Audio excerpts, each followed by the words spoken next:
Hello and welcome to The Conversation Weekly. This week, we're speaking to a scientist who's using centuries-old recipes to recreate white makeup made from a type of lead. It's always depicted in the movies as this white mask, almost this ridiculous-looking face. And when we started making it in the lab, it doesn't look like that at all. We find out how dangerous this lead-based makeup really was to the European socialites who considered it the height of fashion in the 18th and 19th centuries.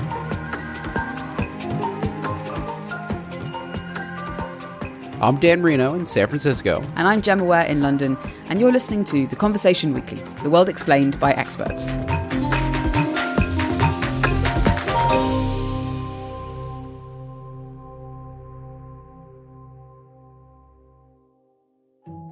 Maria Gunning was renowned for her beauty.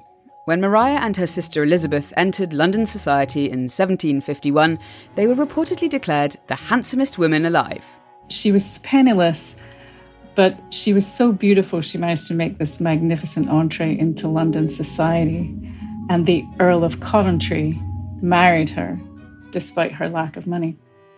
But just 9 years later, Maria, or the Countess of Coventry to give her full title, was dead, aged just 27. And the gossip about her was that she died of lead poisoning. This is Fiona McNeill. I am a physics professor at McMaster University in Hamilton, Ontario, Canada. I study lead poisoning, and I have recently become interested in 18th century white lead makeup. Lead has been used for millennia as the go-to way of making white pigment.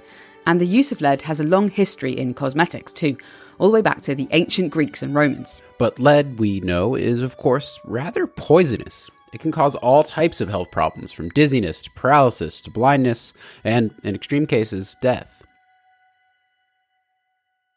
Fiona studies the health impacts of lead, in particular on women. I started out as a physicist building biomedical devices. That was what I did my PhD in. And what I found was that once I started building the devices, I wanted to use the devices to study women's health. So I built a system back in the early 90s to measure lead in bone non-invasively. And I started doing a bunch of studies looking at the effects of lead on women's health. And we showed that lead is really not very good for you. And there were some very specific health effects in women that we found. Women went through early menopause, and younger women, if they got pregnant after significant lead exposure, they had a higher risk of stillbirth and miscarriage. But then Fiona had to deal with some of her own health issues. I had to take several months off work. And there's a period of time where they don't let you come back to work, but you're starting to feel better and a bit bored. And I started doing a lot of reading and poodling around the internet. That's when she came across the story that Maria Gunning, Lady Coventry, was rumoured to have died of lead poisoning caused by her white lead makeup. The original references to Lady Coventry dying of lead poisoning, the only ones I've been able to find are actually from Horace Walpole in his letters. And he makes this passing reference to her where he says, Lady Coventry, like others, died from her makeup. There's a couple of other stories about her that are, attached to makeup. There's a story that her husband got mad at her when they were in Paris, and he told her not to wear makeup, and she came into the room wearing it, and he jumped up from the table and in front of everyone scrubbed it off her face. But there was really no evidence beyond that, apart from all this gossip. And I was reading all this stuff, and of course, I've got this background in lead poisoning, and I thought, this just can't be true. How can you die from your lead makeup? And then I discovered that Lord Coventry's mistress, Kitty Fisher, was also supposed to have died from makeup. So that was when I got really skeptical. I really thought I was just going to do some reading and find the answer. And then I realized nobody knew. So Fiona, well, she decided to do her own experiments, and I've been talking to her about what she's found so far.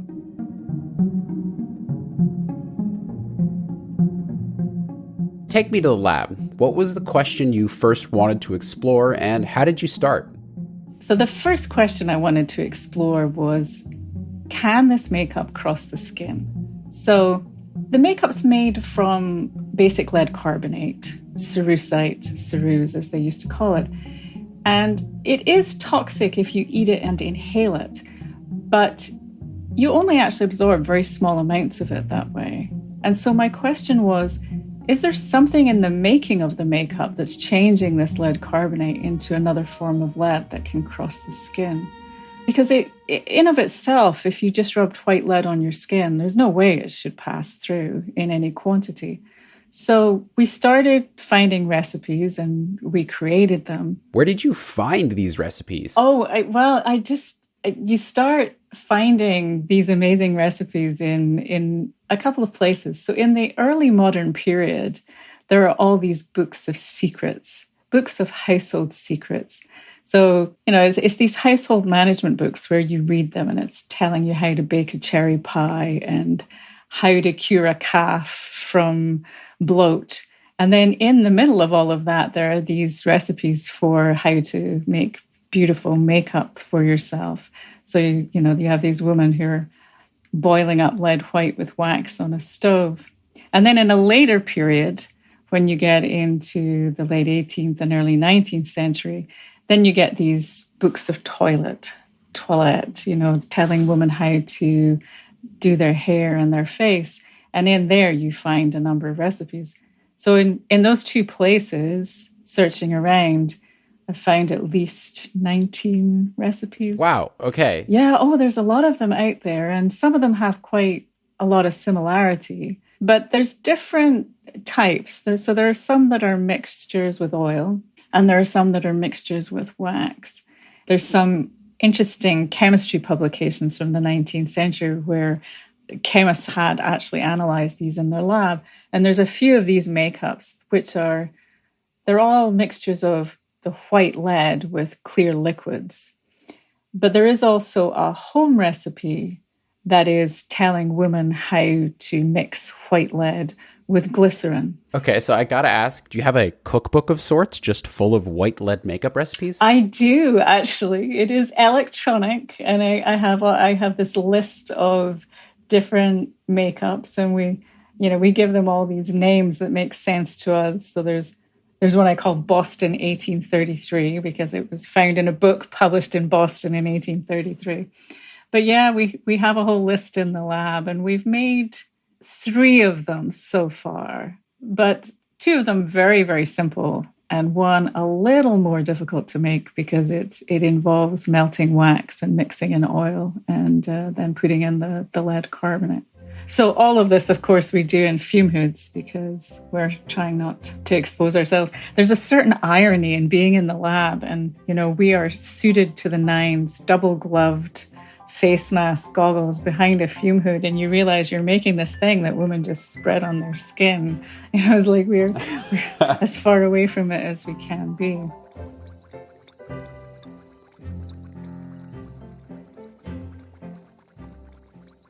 Okay, so you and your colleagues, you mix up some of these recipes, you get the white lead makeup, and then what? What do you do with them? So to test the toxicity, and by toxicity I mean the skin absorption, because my hypothesis is that if these makeups can cross the skin, then they'd be much more dangerous.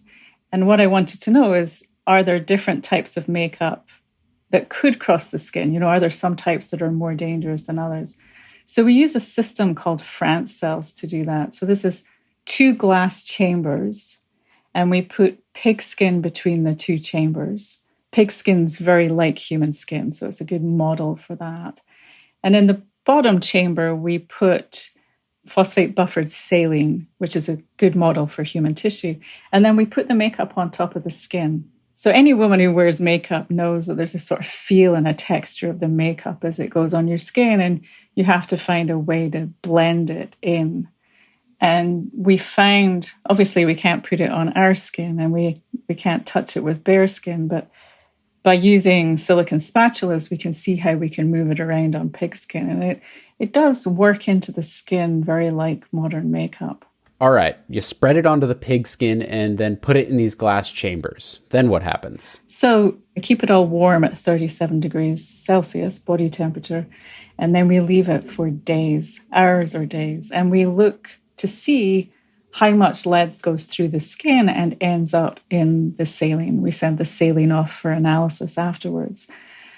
The reason we have to leave it for days is lead is very heavy, so it takes a long time. You're looking at diffusion here, the slow diffusion of molecules. And then because we were exploring the toxicity, I also had the question, why would you wear it?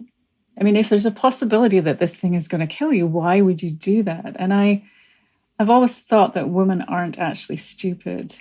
And so there had to be a reason. The benefit must have outweighed the risk. So we started painting the pig skin with the makeup.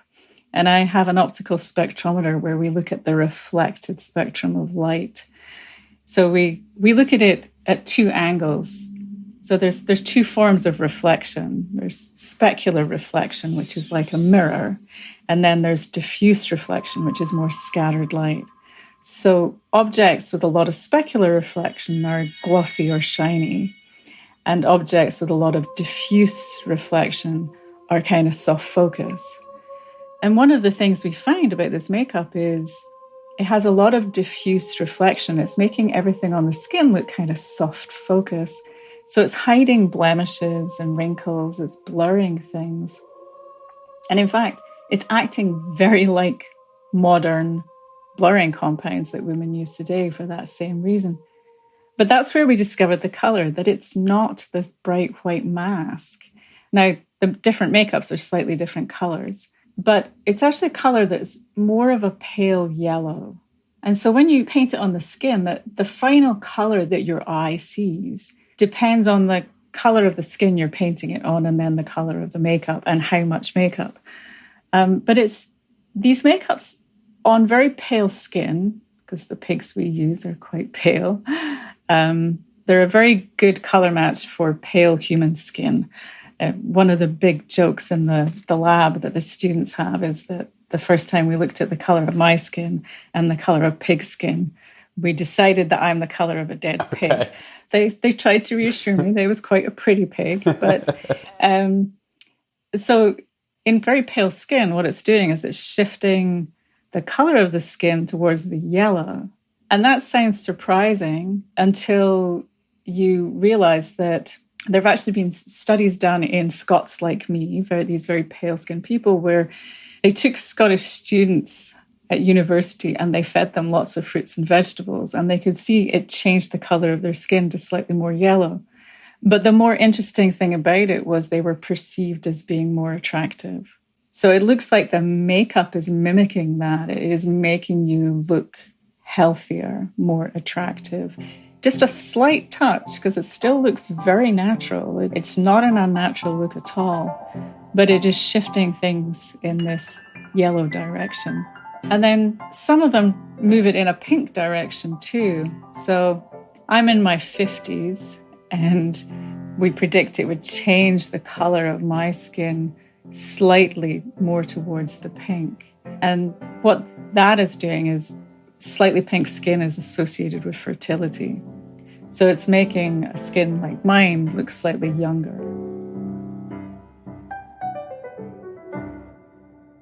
So this old makeup was made of white lead and apparently it looked quite good, but we can't use lead today. We know it's very toxic. So what's used in today's makeup to get that same kind of effect? The substitute we use today is titanium dioxide, which is this white powder that's very benign, very safe to use. So when we were making the makeup, we said, okay, we'll substitute in the modern white powder and see what that looks like, because you do get a lot of reenactors and some actors, they have tried to reproduce the makeup to try and get a more authentic look. And they've put the titanium dioxide into the original recipes. And what they were hoping was, they could really recreate it by substituting one white powder for another. But you can't. It's actually a different color. And when you substitute in the titanium, that's when you get that bright white mask, that looks really artificial. whereas the lead did not look that way. It's a more natural color. That's so interesting. I always wondered why when actors try to dress up in the old-timey days, it have these white masks on.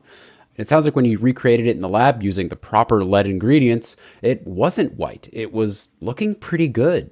So far, the makeups we've tested, yes. So as you might expect, the women who've come into my lab to work in this project are all women scientists who happen to love makeup. Part of the attraction for us is you love science, you love makeup, you get to look at both things at the same time. So we're all interested in makeup and its properties and the way we look. And we've talked among ourselves and we have all agreed that at different points in time, we've painted on this makeup and gone, oh, that's really pretty. Sure. And we've discussed among ourselves, if it wasn't toxic, would you try it? Yeah, you would, because you can see that it would have these properties. There's one, Boston 1833, this recipe from this early 19th century book. It gives this lovely soft focus look. That's my favorite one because I'm older. I want the soft focus, the blurring. There's another one from the 19th century, Laird's Bloom of Youth. It actually gives you a sort of very dewy, moist, fresh complexion. So yeah, they're actually, in our opinion, looking at them, they're quite lovely actually.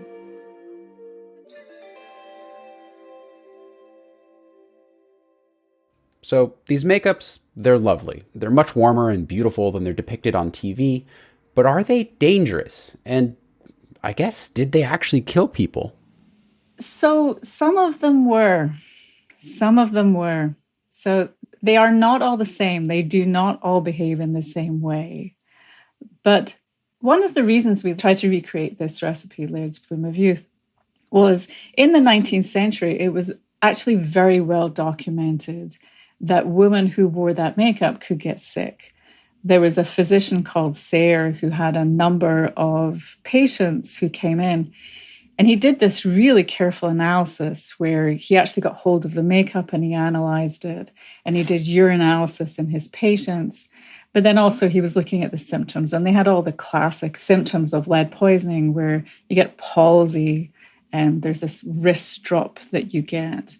And he showed that, yes, they were suffering from lead poisoning.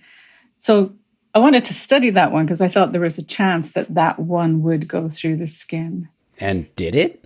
We found it takes a long time to go through. It takes about 20 hours for it to go through the skin, but it does go through.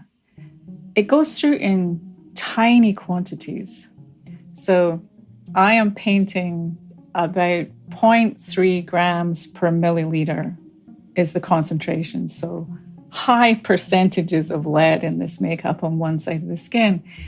And then on the far side of the skin, we're getting nanograms per liter, tens of nanograms per liter, which sounds tiny, but accumulating that every day over time, you can build up a picture that someone's blood lead would get elevated to a point where you would start seeing symptoms from that. I'm measuring nanograms, of course, because I'm looking at very small pieces of skin, but women were painting it over their whole face and their décolletage. It was the whole neck and décolletage. You wanted all of that to look better. So it's a fair amount of skin they were painting on. So yes, I'm very convinced that the reason the women who had been using makeups like Laird's Bloom of Youth were poisoned was because it was actually going through the skin.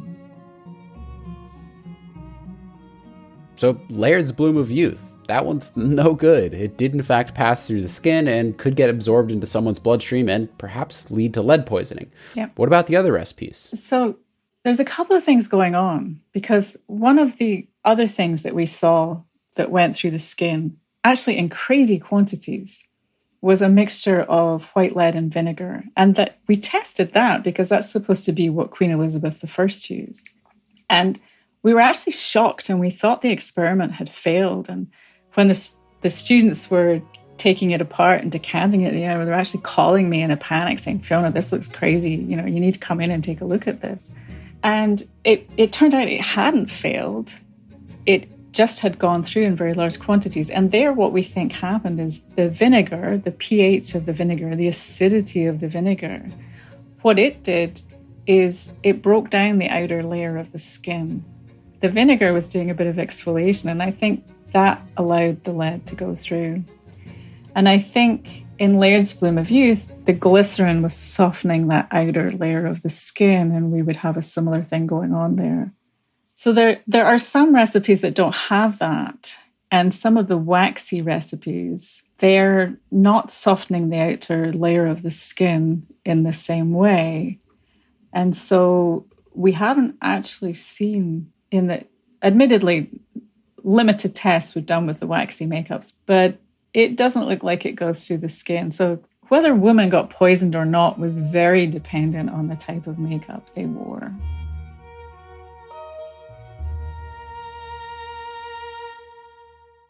So now that you have this very specific knowledge, have you dove back into the history books to try and see where this might have influenced things, or perhaps be the answer to an unsolved mysterious death or anything like that? I have not yet done that. I am still skeptical about Lady Coventry, quite honestly.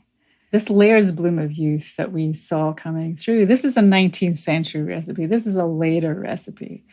Certainly, what we have now found matches up with all the historical information we have. You know, Sayre's data about these poor women who ultimately recovered on some level, but were temporarily blind. Yes, I think our data reconciles very clearly with that. That particular recipe, I don't think, was being used in Lady Coventry's time period. So there is still an open question there about the toxicity of some of those makeups. But in my research in the past, I'd looked at stillbirths and miscarriages and health effects in women. And I did start looking at some of this around Lady Coventry. And there's not the strong picture you would associate with lead poisoning. No one records that she had palsy. I did find that she'd had one miscarriage, and, you know, lead increases your risk of miscarriage, but she certainly had 3 live children, so it wasn't as if she was going through this repeated pattern of it. So I'm still actually skeptical there. I don't think it was lead poisoning that killed her. I don't see any evidence for any of the symptoms of it.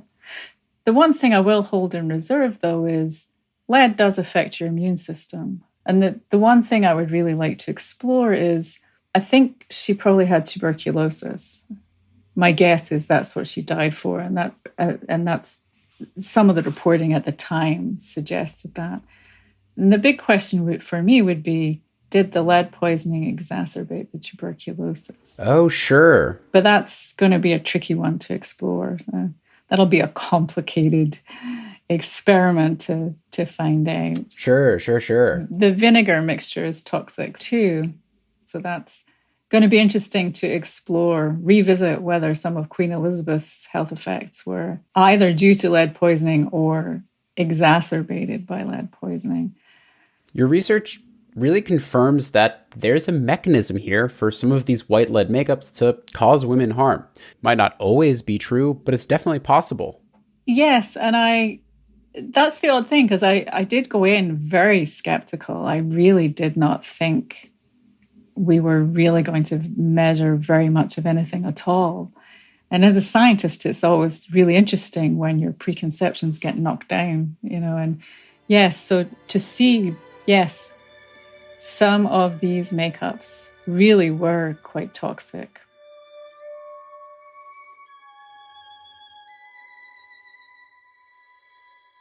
Well, thank you so much for sharing your time with me, Fiona. It's been an absolute pleasure. Well, thank you very much. I always love talking about white lead makeup.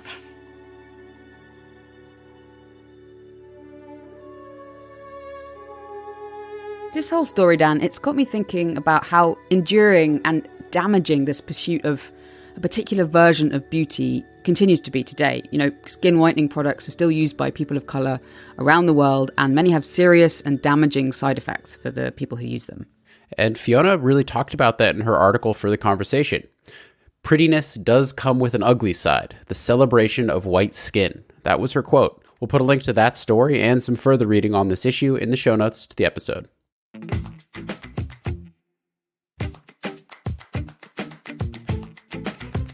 Before we go, we've got a listening recommendation for you.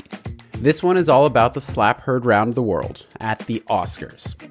Oscar host Chris Rock made a joke about actor Will Smith's wife, Jada Pinkett Smith. In response, Will Smith walked up on stage and slapped him rather hard.